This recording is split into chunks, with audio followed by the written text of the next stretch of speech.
안녕하세요. 문화평론가이자 변호사로 살아가고 있는 정지우입니다. 제가 지난번 첫 영상을 보면서 좀 느낀 게 이 초반부 목소리가 특히 좀 가식적이다. 네, 그래서 어떻게 하면 이 원래 컨디션에 따른 좀 자연스러운 목소리로 자연스러운 영상을 찍을 수 있을까 좀 그런 고민을 해보게 되더라고요. 이 제가 좀 긴장을 하거나 뭔가 어색하면 이 목소리 톤이 한 단계 올라간다는 것을 또 한번 다시 느꼈는데, 무엇이든 그렇게 또 처음에는 어색하고 좀 어려운 점이 있는 것 같다는 생각도 다시 해보게 되었습니다. 그러면서 들었던 생각이, 그러면 오늘은 이 처음 글쓰기를 하는 분들을 위해서, 이 글쓰기가 어색한 분들을 위해서 어떤 글쓰기에 대한 이야기를 해보면 어떨까, 그런 생각이 들었었고, 또 그런 과정에서 제가 겪었던 여러 가지 글쓰기에서의 시행착오를 한번 말씀드리면 어떨까 생각을 하기도 했습니다. 네, 여전히 두 번째 좀 어색한데 저의 본래 목소리는 유지하려고 지금 노력을 하고 있습니다. 얼마 전에 제 아내가 그런 얘기를 했습니다. 이 배우들 같은 경우에도 처음에 자기의 목소리 톤을 찾는 게 제일 어렵다고 그러더라고요. 그래서 뭐 목소리를 높이기도 했다가 네, 잘 이렇게 저렇게 말하기도 해봤다가 또 이렇게 말하기도 해봤다가 다양한 목소리 톤으로 얘기를 하면서 이렇게 자기의 목소리 톤을 찾는 게 배우들이나 뭐 뉴스 앵커나 아나운서들이 처음에 훈련을 받는데 제일 중요한 과정이라 그러더라고요. 제 아내도 이제 어렸을 때 네, 그 아나운서 준비를 좀 해봤었나 봐요. 그래서 저도 그 이야기를 듣고 그럼 내 목소리 톤은 뭘까 고민을 많이 해봤었는데, 어쨌든 저도 원래는 부산 사람이다 보니까 이 사투리가 좀 배어 있고 서울에 와서 서울 말을 배우는 과정에서 자연스럽게 좀 목소리 톤이 올라간 면이 있어요. 그래서 이 서울 말을 쓸 때는 특히 이렇게 목소리가 좀 올라가는 네, 그런 면이 있는데, 좀 목소리 톤을 원래대로 제 목소리대로 하는 것이 이 장기적인 방송에서도 좀 좋을 것 같아서 제 목소리 톤을 잘 찾아서 한번 이야기해보는 그런 연습 어린 두 번째 영상이 될 것 같습니다. 글쓰기도 마찬가지입니다. 글쓰기를 처음 시작할 때 많은 분들께서 너무 어색하다. 내가 어디까지 이야기해야 될지 모르겠다. 내가 이런 얘기 해도 되는지, 지금까지 이런 이야기 그 누구한테도 안 해봤는데 이런 거 써서 올려도 되는지 너무 헷갈린다, 모르겠다, 어렵다 이런 말씀들을 되게 많이 하세요. 아마도 제가 글쓰기 강연이나 특강을 하면서 여러 가지 질문들을 받았지만 거의 많은 분들께서 글쓰기를 시작할 때 가장 많이 하는 고민이 아닐까 싶기도 합니다. 한마디로 우리는 글쓰기를 너무 심각하게 생각하는 거죠. 제가 쓴 책의 제목이기도 한데요. 또 저는 이제 글쓰기 모임이나 글쓰기 수업을 하다 보면 그런 이야기들을 들을 때가 정말 많습니다. 나는 평생 이런 이야기를 해도 되는지 몰랐는데, 이런 글을 써도 되는지 몰랐는데, 이런 글을 좋다고 하니까 정말 깜짝 놀랐다라는 이런 이야기들을 많이 듣게 돼요. 예를 들어서 어릴 적에 내가 굉장히 상처받았던 이야기라든지, 혹은 나에게 되게 죄책감이 있었던 그런 사건이라든지, 내가 되게 후회하는 그런 일들에 대해서 사실 주변 사람들한테 쉽사리 털어놓기 힘든 거죠. 왜냐면 상대방들이 굉장히 그 이야기를 좀 부담스러워 할까봐 걱정도 되고, 혹은 사회생활을 하면서는 뭐 내가 너무 어떤 내 안에 있는 어두운 이야기들을 꺼내놓게 되면 또 뭐 사회의 어떤 인맥들, 인간관계에서 굉장히 나에 대한 좀 부정적 평가가 생길까봐 좀 두렵기도 하고, 여러 가지 이유에서 우리가 사회생활 하면서 주변 사람들에게는 물론이고 가장 친한 친구들에게조차도 좀 하지 못했던 그런 내 안에 여러 가지 이야기들이 있는데, 그런 이야기들을 꺼내도 되는지 몰랐다. 네, 글쓰기 모임을 하시면서 그런 얘기들도 굉장히 많이 하시죠. 그래서 저 같은 경우에는 이 글쓰기 수업을 하다 보면 가끔씩 이렇게 눈물바다가 될 때 되게 많습니다. 왜냐하면 이런 이야기를 정말 해도 되는지 몰랐지만 이런 이야기를 처음 꺼내본다. 뭐 어떤 뭐 부모님의 죽음이나 이혼, 혹은 어릴 때 뭐 왕따 당한 이야기, 여러 가지 그런 아주 큰 상처가 되었던 이야기들을 이렇게 처음 꺼내본다, 처음 써본다, 이렇게 하시는 분들 되게 많거든요. 근데 전 그럴 때마다 되게 말씀을 드리는 것이, 이 글쓰기의 세계에서는 사실 그런 이야기들을 가장 환영한다는 거예요. 우리의 내면의 상처라든지 우리가 주변 사람들에게 하지 못했던 그런 이야기들을 이 글쓰기의 세계에서는 엄청나게 기다리고 있다는 거죠. 그래서 여러분들께서 뭐 블로그나 브런치나 이런 곳에 이제 글 쓰는 사람들의 글들을 보면 굉장히 내밀한 이야기들을 많이 하고 있다는 걸 느낄 수 있고, 특히 뭐 서점에 있는 에세이 코너 같은 데 보면 뭐 죄다 상처받은 이야기, 그렇죠, 뭐 힘들었던 이야기, 어려웠던 이야기, 또 그런 것들을 어떻게 극복했는지 이야기, 뭐 우울증에 대한 이야기, 이런 이야기들 굉장히 많습니다. 어떻게 보면 이제 우리가 이 한 사회에 살아가면서 우리에게 이제 억압되는 이야기들이 굉장히 많은 거죠. 가령 뭐 내가 어렸을 때 상처받은 이야기가 회사가 운영되는데 아무런 도움이 안 되잖아요. 돈 버는데도 아무런 도움이 안 됩니다. 그러다 보니까 그런 이야기들은 계속 이제 억압되고 억눌리는 거죠. 이 사회 시스템 속에서 필요한 이야기들은 따로 있는 거예요. 너가 어떤 경력을 쌓았고 어떤 일을 잘하고 어떻게 해서 우리 회사에 돈을 벌어다 줄 능력이 있고 혹은 이 의뢰인이나 나의 문제를 해결해 줄 수 있는 능력이 있는지만이 사실 궁금할 뿐 어, 우리 안에 있는 그런 진정한 상처나 어떤 내면에 대한 이야기들은 사실 세상에서 궁금해하지 않는다는 거죠. 그런데 그런 이야기들이야말로 가장 궁금해하고 가장 환영하는 세계가 있다면 바로 이 글쓰기의 세계라는 것을 좀 많은 분들이 글을 쓰면서 알아가시게 되는 것 같습니다. 그래서 저 같은 경우에는 이 글쓰기를 시작하기를 되게 어려워하시는 분들이 계시면 그분들께 이런 말씀 되게 많이 드립니다. 저에게는 열었다 닫은 블로그가 10개 정도 있습니다. 정확히 10개인지는 제가 세어보진 않았는데 뭐 네이버 블로그에 한 대여섯 개 있었던 것 같고 뭐 브런치, 뭐 예전에 이글루스, 티스토리 여러 가지 이제 블로그들을 계속해서 왔다 갔다 하면서 제가 글을 썼었거든요.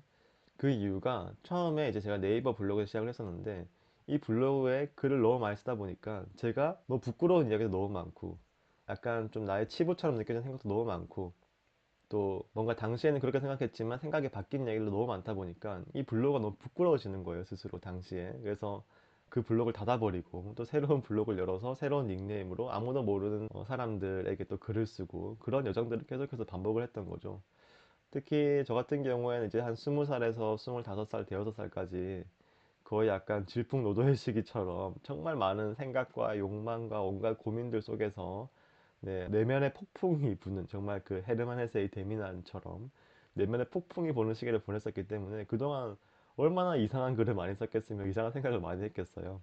그런 이야기들을 막 쓴 다음에는 아 도저히 안 되겠다 싶으면 뭐 글들을 다 비공개로 바꾸기도 하고 그래도 안 되겠다 싶으면 블로그를 아예 닫아버리고 새로 열기도 하는 식으로 뭔가 여러 가지 이제 글들을 쓰면서 살아온 그런 여정의 시간이 있었습니다. 그래서 내가 어디까지 이야기를 해야 될지 모르겠고 주변 사람들이 이런 얘기를 알아도 되는지 모르겠다. 사실 나는 주변에는 굉장히 그냥 평범하고 어떤 괜찮은 사람으로서 사회생활도 하면서 받아들여지고 있는데 내 안에 있는 이런 내면의 폭풍 같은 어떤 상처들과 어떤 고민들을 막 풀어놔도 되는지 모르겠다라고 고민하시는 분들께 저는 굉장히 명쾌한 대답이 있습니다. 그냥 익명으로 글을 쓰기 시작하신 다음에 약간 그런 자신의 이야기가 부담스러워지면 그냥 또 새로운 필명으로 글을 쓰시면 된다라고 말씀을 드려요. 실제로 많은 작가들이 이제 필명으로 글을 쓰고 있고요. 저도 마찬가지입니다. 저도 정지우라는 이름이 제 본명이 아니라 필명이고요. 그래서 변호사로 활동하는 이름은 또 따로 있습니다.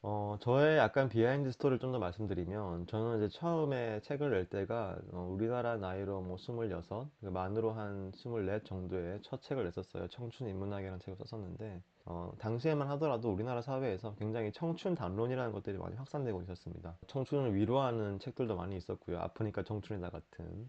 그리고 청춘 담론에 대한 책들, 뭐 엄기호 작가의 이것은 왜 청춘이 아니란 말인가, 혹은 네, 그 우석훈 작가의 88만 원 세대 이런 청춘 담론들이 굉장히 많이 있었던 그런 시대였어요.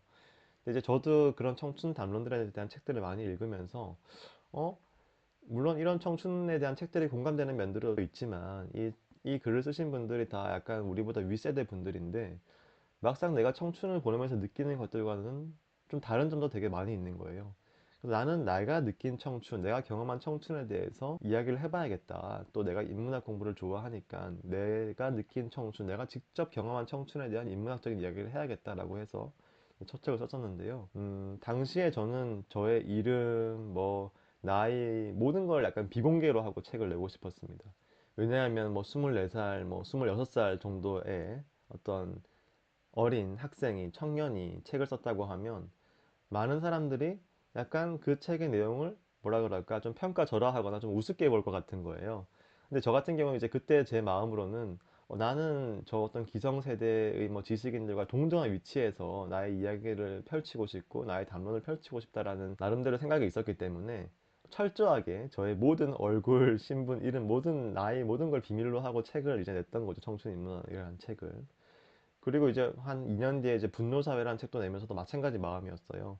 내가 아직 뭐 28살, 우리나라 나이로 28살에 불과하지만 당시 유행하는 여러 가지 사회 담론들, 뭐 피로사회라든지 뭐 단속사회 여러 가지 사회 담론들이 있었는데 나도 좀 대등한 위치에서 이 분노사회라는 관점을 좀 제시해보고 싶다라는 마음이 있었기 때문에 역시 저의 모든 것을 숨기고 이제 필명으로 책을 냈던 거죠. 근데 나름대로 이제 그런 전략은 뭐 성공이라면 성공을 해서 그렇죠. 이제 어떤 분노사회라는 담론이 그 당시에 좀 많이 받아들여졌었고 여러 가지 언론사에서 뭐 특집으로 다뤄주기도 하고 또 얼마 전에는 이제 분노사회 뭐 10주년 뭐 이렇게 해서 또 저한테 인터뷰 요청도 들어오더라고요.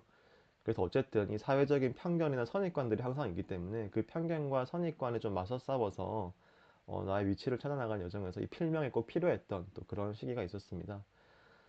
많은 분들께서 또 여러 가지 이유에서 그런 필명이 필요하실 것 같아요. 예를 들어서 이 회사 뭐 상사의 눈치가 보인다든지 회사의 눈치가 보일 수도 있고 뭐 주변 사람들의 눈치가 보여서 내가 나의 이야기를 마음대로 풀어내기 힘들 수도 있고 특히 제가 이제 주변에 본 케이스 중에 대학원생 분들께서 이 지도 교수님의 눈치를 보시느라고 마음대로 바깥 활동을 못 하시는 분들이 많이 계셨는데 그런 경우에도 좀 필명으로 글을 쓰고 하는 거는 또 굉장히 자유롭게 할 수 있기 때문에 좀 자유롭게 자기의 글들을 쓰는 그런 과정으로 시작을 하시면 사실 전혀 문제가 되지 않겠죠. 뭐 어떻게 보면 영원히 자기의 신분을 밝히지 않는 것도 하나의 방법일 수 있습니다. 오히려 되게 자유로운 그런 삶을 살 수도 있겠죠.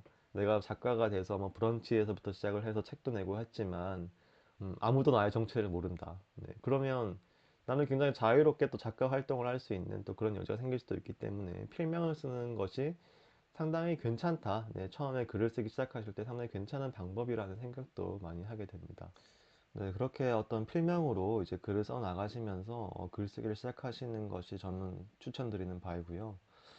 특히 내가 나의 글쓰기에 대해서 이제 어디까지 이야기를 해야 될까, 어디부터 어디까지 이야기를 해야 될까 이런 고민들은 사실 계속해서 글을 써나가는 작가들도 굉장히 많이 하는 고민의 지점들인 것 같아요. 특히 많은 작가들도 내가 이런 얘기를 해도 되나? 네, 이런 얘기를 하면 안 되나? 굉장히 많은 고민을 하면서 이제 사실 글을 쓰고 있는 거고 또 실제로 해서는 안 되는 이야기까지 해서 약간 어떤 사회적으로 지탄을 받는다거나 이제 그런 작가들도 굉장히 많은 것처럼 그래서 글쓰기라는 것은 그렇게 자기만의 선을 찾아 나가는 것이 정말 중요한 그런 일이기도 하죠. 물론 그렇다고 해서 너무 겁먹으실 필요는 없고 우리가 계속해서 이제 자기의 글들을 조금씩 뭐 때로는 솔직하게도 쓰고 때로는 조금씩 걸러내기도 하고 때로는 어떤 이야기나 어떤 감정에 집중해 보기도 하고 때로는 좀 다양한 감정을 써보기도 하면서 이 자기가 할 수 있는 자기의 선 자기가 이런 이야기를 했을 때 후회가 없다 이런 얘기를 했을 땐 좀 후회가 되더라 이런 선들을 계속 찾아 나가다 보면 어느 정도 자기만의 이제 글쓰기 스타일이라는 것이 확립이 되는 것 같아요. 저는 이제 그것을 어떤 자기의 주파수 찾기라는 말을 하는데요. 그러니까 자기 안에 딱 적정한 주파수를 찾아 나갈 때까지 글쓰기에서 여러 가지 시행착오를 겪을 수는 있겠지만, 네, 그 과정을 통해서 좀 자기만의 주파수를 찾게 되면 또 이제 자기만의 글을 쓸 수 있는 그런 단계에 이르기 때문에 사실 그 단계에 이르게 되면 또 타인들의 이야기라는 것이 너무 중요하지만은 않은 또 그런 단계에 이르게 되는 것 같아요. 그러니까 우리가 처음에는 내가 이런 글을 써도 될까? 남들이 욕하면 어떡하지? 이런 것들을 굉장히 또 많이 신경을 쓰게 되지만 내가 여러 편의 글을 쓰면서 내 스스로 어떤 글쓰기에 대한 여러 가지 확신을 가져가면서 자기만의 그 주파수와 선을 찾게 되면 그때부터는 또 타인들의 이야기에 너무 많이 휘둘리진 않는 상태에 어느 정도 자리 잡아가는 것 같습니다. 이게 어떻게 보면 이제 우리가 살아가면서 내 삶의 태도를 확립해가는 것과 굉장히 비슷한 거죠. 우리가 좀 어릴 때는 뭐 청소년기 때, 청년기 때는 타인들에게 굉장히 예민하게 반응을 하면서 타인들의 유행에도 민감하고 남들의 말 한마디에 상처받고 누군가 나 뒷담화했다 그러면 막 세상이 무너지는 것 같고 그렇지만 또 자연스럽게 어른이 되어 가다 보면 아이 뭐 뒷담화 뭐 살아가면서 뒷담화 안 당한 사람이 더 이상한 거지. 뒤에서 누군가 날 욕하는 건 너무 당연한 일이잖아요. 세상에는 그냥 우리가 숨만 쉬었다는 이유만으로 우리가 살아 있어서 우리가 존재한다는 이유만으로 우리를 욕하거나 우리를 안 좋게 보거나 우리에 대해서 나쁘게 말하는 사람들은 반드시 존재하는 것처럼 네, 글쓰기라는 것도 우리가 뭐 글을 쓰다 보면 우리의 글에 대해서 비판하는 사람도 생기고 또 한편으로는 우리의 글을 싫어하는 사람도 당연히 생길 수 있고 그건 너무너무 자연스러운 현상이죠. 이 인간 사회에서 우리가 살아가면서 어릴 적처럼 영원히 사랑만 받으면서 전혀 상처받지 않고 살아갈 수는 없는 것처럼 이 글쓰기의 여정도 계속해서 글을 쓰다 보면 여러 가지 또 굴곡들을 거쳐가겠지만 그러면서 점점 자기만의 확고한 기준과 또 내가 이런 이야기들은 내가 당당하게 할 수 있어. 이런 이야기는 그 누군가는 싫어하더라도 그 누군가에게는 분명히 의미 있는 역할을 하기 때문에 이런 글은 내가 써도 돼. 또 이런 글을 읽고 누군가는 안 좋게 보더라도 안 좋게 보는 그 사람이 이상한 거야. 나는 나의 글쓰기에 대해서 당당해. 이런 또 태도들이 점점 생기기 때문에 우리가 점점 그 선을 찾아 나가는 것이 굉장히 중요한 일 같습니다. 근데 이제 거기까지 이르기까지가 이제 조금 시간이 걸릴 수는 있죠, 사람마다. 뭐 저처럼 블로그를 10개 정도 열었다가 닫을 수도 있고, 또 누군가는 뭐 블로그 한 두 개만 써더라도 네, 그런 자기만의 글쓰기를 확립할 수도 있고 사람마다 이제 차등은 있겠지만 그렇게 자기만의 글을 쓰는 단계에 이르게 되면 어떻게 보면 자기만의 삶을 살아가게 되는 또 그런 단계에 이르는 것과 되게 비슷하다는 생각도 들어요. 그래서 작은 아씨들에 대한 영화에 보면 이런 대사가 나옵니다. 중요한 걸 쓰는 게 아니라 쓰면 쓸수록 중요해지는 거야. 물론 이건 이제 사회적인 의미도 있겠죠. 사회에서 중요하다고 여기는 것을 쓰는 게 중요한 것이 아니라 네, 내가 중요하다고 느끼는 것을 쓰다 보면 그것이 사회에서 또 중요하게 받아들여지기도 한다. 뭐 그런 의미도 있겠지만 이건 자기 삶에도 마찬가지라는 생각이 들어요. 내가 중요하다고 느끼면서 그 중요한 것도 계속 쓰다 보면 그것은 내 삶에도 되게 중요한 것이 되어 갑니다. 가령 내가 아무 생각 없이 타인들을 따라서 막 살았던 그런 시간이 있을 수 있죠. 남들이 다 좋아하는 명품 따라 사고 그런 명품을 소비한다고 삶에 많은 시간을 또 들이기도 하고 돈 벌어서 어디 쓰지? 남들이 많이 쓰는데 나도 따라 쓰자. 남들이 좋아하는 걸 따라다니면서 나도 거기다 소비하자. 남들이 살아가는 방식이 좋아 보이니까 남들 따라 살자. 이런 남들을 따라다니는 여정으로 계속 살다가 우리가 자기만의 글을 쓰기 시작하면 자기에게 중요한 것이 이제 무엇인지 점점 알아가게 되는 거죠. 남들이 요즘 유행하는 드라마 다 같이 막 떼지어서 보러 다닐 때 나는 드라마도 보고 책도 읽어봤는데 그냥 내가 좋아하는 책을 읽는 것이 그 시간에 훨씬 더 좋더라. 시간을 지나서 돌아보니까. 혹은 남들은 다 주말마다 골프 치러 다니라 바쁘지만 나도 골프도 쳐보고 했지만 주말에 나는 그냥 가족들하고 공원에서 축구하고 노는 게 더 행복하더라. 산책하는 게 더 행복하더라 하면 또 이 삶을 택할 수 있는 거죠. 근데 그 삶을 택하는 것 자체가 또 그 삶에 대한 글쓰기와 되게 밀접하게 관련되어 있다고 저는 되게 많이 느끼거든요. 왜냐하면 우리가 나의 삶을 긍정하기 위해서는 뭔가 긍정하기 위한 나름의 수단과 방법과 언어가 필요한데 그런 언어 행위를 가장 직접적으로 실현시키는 게 또 글쓰기이기도 하단 말이죠. 그래서 이 글쓰기 공간이 되게 확고해지다 보면 세상 사람들이 이 세상이 막 돌아다니는 이 세상의 온갖 그 흐름들과 타인들의 욕망과 타인들의 말들이 그 바깥으로 약간 쫙 이렇게 밀려나가는 네, 자기 공간이 쫙 확고해지는 이런 경험도 할 수 있게 된단 말이죠. 이제 그렇게 하다 보면 더 이상 폐쇄하지 않는 자기만의 블로그가 생기는 거죠. 네, 자기만의 성이 생기는 거죠. 남들 따라서 여기도 성을 지어봤다가 여기도 지어봤다가 허물고 허물고 아 여기는 너무 그늘이 많이 지네 여기 허물고 여기 지었더니 또 너무 내가 좀 이렇게 외로워지네 여기도 허물고 막 이렇게 여기저기 지었다가 허물다가 정말 비로소 괜찮은 남들을 또 초대할 수도 있는 때로는 그런 자기만의 딱 궁전을 짓게 되면 이제 그때부터는 그 궁전을 예쁘게 꾸미고 일종의 가드너가 되어서 성벽도 쌓아 올리면서 자기만의 성을 지어 나가는 그런 여정이 또 글쓰기의 여정이자 자기만의 삶을 살아가는 여정이고 자기만의 글을 쓰게 된 여정이고 그런 것들을 저는 굉장히 일치한다고 느끼면서 살아오고 있습니다. 사실 제가 지난 한 20년간의 글쓰기 여정을 굉장히 요약해서 좀 말씀드린 건데 당연히 뭐 세상의 모든 사람들이 글을 써야만 하는 건 아니고 또 글을 써야만 자기만의 삶을 살 수 있는 것도 아니겠죠. 저마다 사람들이 또 자기만의 삶을 살아가는 그런 여러 가지 방식들이 있겠지만 저는 글쓰기도 굉장히 중요한 하나의 방식이 될 수 있다라고 믿고 있는 사람입니다. 그래서 여러분들께서 이 글쓰기를 너무 심각하게 생각하지 마시고 제가 쓴 책의 제목이죠. 네. 우리는 글쓰기를 너무 심각하게 생각하지 너무 심각하게 생각하지 마시고 또 이 글쓰기를 한번 또 가볍게 생각하시면서 뭐 필명으로도 써보시고 그렇게 글쓰기 시작해 보시면 또 언젠가는 이 글쓰기가 내 삶에서 의미 있어지는 되게 중요해지는 그런 순간들을 맞이할 수도 있다. 네, 그런 말씀을 드려보고 싶습니다. 네, 오늘 정지와 카푸치노 수도사 두 번째 영상 글쓰기에 대한 이야기를 해봤습니다. 또 다음 주에 저는 새로운 이야기로 찾아오도록 하겠습니다. 저는 정지우였습니다. 감사합니다.